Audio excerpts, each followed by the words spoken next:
দক্ষিণ চব্বিশ পরগনা রায়দিঘিতে, যেখানে বিজেপি প্রার্থীকে ঘিরে স্লোগান অভিযোগ এবং তৃণমূল কংগ্রেসের সমর্থকেরা স্লোগান দিয়েছে বলে অভিযোগ। একবার ছবিটা দেখে নেবো, আর টেলিফোনে কথা বলবো গৌতম মণ্ডল, আমার আরেক সহকর্মী, তার সঙ্গে। গৌতম, কি হয়েছে? ছবি দেখতে পাচ্ছি। দেখো সুমনদা, রায়দিঘি বিধানসভার শঙ্করপুর গ্রাম পঞ্চায়েত, এখানে আধার মানিক যে গ্রাম আছে, এখানে রায়দিঘির যিনি বিজেপি প্রার্থী পলাশ রানা, তিনি আজকে বুথ পরিদর্শনে এসেছিলেন।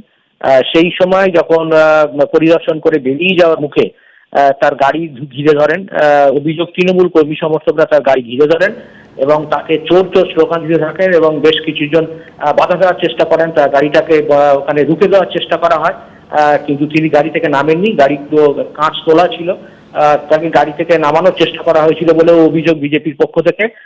কিন্তু তার সেই সময় তিনি কোনো ক্রমে ওখান থেকে বেরিয়ে যান। তারপরেও দেখা যাচ্ছে, আর একটা ছবিতে দেখা যাচ্ছে যে বেশ কিছু তৃণমূল কর্মী সমর্থক তার সেই গাড়ির পিছনে পিছনে ধাওয়াও করতে থাকে।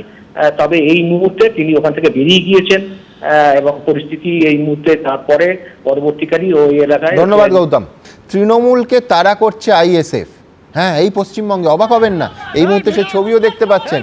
এটা হচ্ছে হাড়োয়ার ছবি, যেখানে আইএসএফ কর্মীরা তৃণমূল কর্মীদের তাড়া করছেন। নজিরবিহীন এটাও। ভিডিও কর।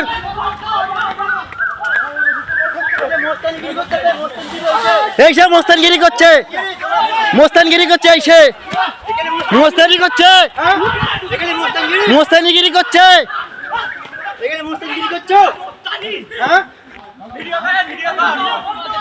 এই সে মোস্তানিগিরি করছে।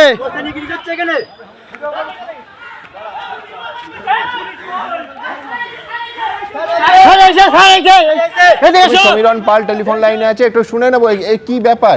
এও তো এক ধরনের নজিরবিহীন ছবি, যে শাসক দলের বিরুদ্ধে অভিযোগ আরাবুল ইসলামও করছিলেন যে শাসক দল এজেন্ট বসতে দিচ্ছে না, আর এখানে আইএসএফ কর্মীরা তৃণমূল কর্মীদের তারা করছেন।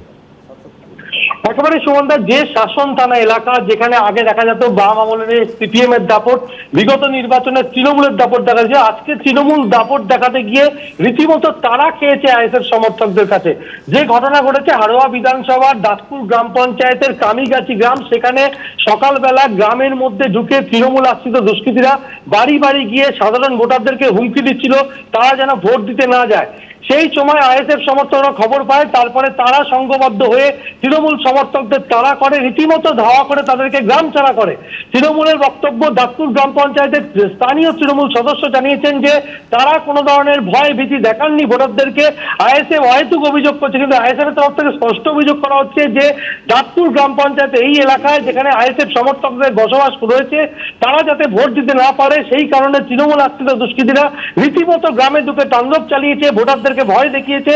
সেটা তারা জানতে পেরে তাদেরকে গ্রাম থেকে তাড়িয়ে দিয়েছে। খবর পেয়ে ঘটনাস্থলে পুলিশ, কেন্দ্রীয় বাহিনী পৌঁছেছে। শাসনে যে ছবিটা সচরাচর দেখা যায়, যে শাসকের দাপট, আজকে একেবারে উল্টো ছবি দেখা গেল, যেখানে শাসক দলের মদতপুষ্ট দুষ্কৃতীরা যারা ভয় দেখাতে গেছিল ভোটারদেরকে, তাদেরকে ধাওয়া করলো আইএসএফ সমর্থকরা, এবং এই ঘটনাকে কেন্দ্র করে রীতিমতো উত্তেজনা ছড়িয়ে পড়ে। সুমনদা, একদম ধন্যবাদ সমীরণ। এবিপি আনন্দ, এগিয়ে থাকে, এগিয়ে রাখে।